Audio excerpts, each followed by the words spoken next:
அவர்களுடைய துணை குடியரசுத் தலைவருடைய தேர்தலை அத்தனை எதிர்க்கட்சிகளும் இணைந்து ஒரு வேட்பாளரை திரு சுதர்சன ரெட்டி அவர்களை முன்னாள் சுப்ரீம் கோர்ட் ஜஸ்டிஸாக பணியாற்றி இருக்கக்கூடிய அவரை இன்று வேட்பாளராக நிறுத்தியிருக்கிறோம்.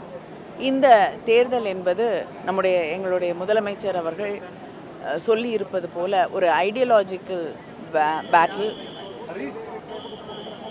அவர்கள் பிஜேபி முன்னிறுத்தக்கூடிய பிளவுவாத அரசியலை எதிர்க்கக்கூடிய, ஹிந்துத்துவ அரசியலை எதிர்க்கக்கூடிய ஒரு தேர்தலாக இந்த தேர்தல் அமைந்திருக்கும். அதனால் அத்தனை எதிர்க்கட்சிகளும் இணைந்து ஒரு வேட்பாளரை தேர்ந்தெடுத்து நிறுத்தியிருக்கிறோம். அத்தனை எதிர்க்கட்சிகளிடமும் கருத்து கேட்கப்பட்டு, ஆலோசனைகள் கேட்கப்பட்டு, பல கருத்துரையாடல்களுக்கு பிறகு நேற்று காங்கிரஸ் உடைய தலைவர் திரு கார்கேஜி அவர்கள் முதலமைச்சர் அவர்களிடமும் இந்த வேட்பாளரை பற்றி பேசி அவருடைய ஏற்பையும் பெற்று இந்த வேட்பாளரை இன்று அனைவரும் இணைந்து அறிவித்திருக்கிறோம். இந்த வேட்பாளர் தேர்தலில் இறுதி பட்டியலில் யார் இருந்தாங்க? ஏன்னா மயில்சாமி அண்ணாதுரை அவருடைய பெயர் இல்லைங்க, இறுதியாக அறிவிக்கப்பட்ட பெயர் தான் இறுதி பட்டியலிலே இருந்த பெயர். அதுதான் இறுதியான பெயர்.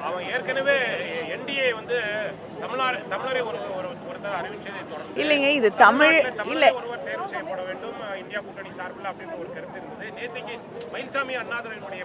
இல்லைங்க, இது தமிழர் அல்லாதவர் அப்படிங்கிற தேர்தல் அப்படிங்கிறத தாண்டி மிக முக்கியமாக நாம் கருத்தில் கொள்ள வேண்டியது, இது கருத்தியல்களுக்கு எதிரான ஒரு அது இரண்டு துருவங்களிலே இருக்கக்கூடிய கருத்தியல்கள் மோதிக்கொள்ளக்கூடிய ஒரு போட்டியாக நாம் இதை உணர்ந்து கொள்ள வேண்டும். அதனால் ஒரு ஆர்எஸ்எஸ் பின்புலத்திலிருந்து வரக்கூடிய ஒருவர் பிஜேபியுடைய பிளவுவாத அரசியலை முன்வைக்கக்கூடிய ஒருவரை எதிர்த்து நிறுத்தப்பட்டிருக்கக்கூடிய வேட்பாளராக அத்தனை எதிர்க்கட்சிகளுடைய ஒருமித்த வேட்பாளர் என்பதை நாம் மனதிலே வைத்துக் கொள்ள வேண்டும். இதை எந்த மாநிலத்திற்குள்ளும் கொண்டு போய் சேர்த்து விட முடியாது.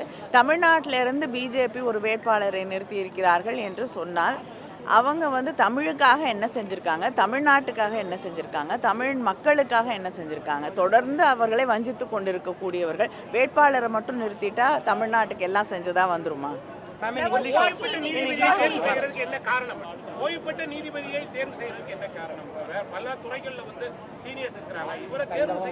இல்லைங்க, தொடர்ந்து அவரும் இந்திய மக்களுக்காக நீதிபதியாக இருந்த பொழுது கூட அவருடைய பல தீர்ப்புகள் மக்களுக்கான தீர்ப்புகளாக, கான்ஸ்டிடியூஷனை தாங்கி பிடிக்கக்கூடிய தீர்ப்புகளாக, ஓய்வு பெற்ற பிறகு இன்று இருக்கக்கூடிய பாஜக ஹிந்துத்துவ அரசியலை எதிர்த்து பேசக்கூடிய ஒருவராக அவர் செயல்பட்டு கொண்டிருக்கிறார். அதனால அவரை எல்லோரும் ஒருமித்த கருத்தோடு தேர்ந்தெடுத்து நிறுத்தியிருக்கிறோம்.